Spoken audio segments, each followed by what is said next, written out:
৩২ ঘণ্টা পর রাজশাহীর তানোরে নলকূপের গর্তে পড়ে যাওয়া শিশু সাজিদকে উদ্ধার করেছে ফায়ার সার্ভিস।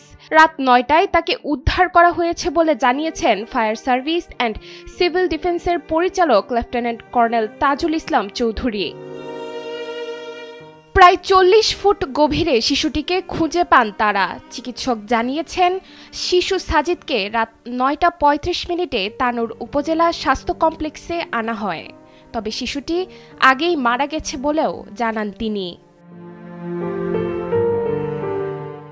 গত বুধবার রাজশাহীর তানোরে শিশু সাজিদ তার মায়ের সঙ্গে ঘুরতে গিয়ে পরিত্যক্ত গভীর নলকূপের মধ্যে পড়ে যায়। এরপর থেকেই ফায়ার সার্ভিস সহ স্থানীয়রা শিশুটিকে উদ্ধারে আপ্রাণ চেষ্টা শুরু করে। অবশেষে নিরলস প্রচেষ্টার পর উদ্ধার করা সম্ভব হয়েছে শিশুটিকে।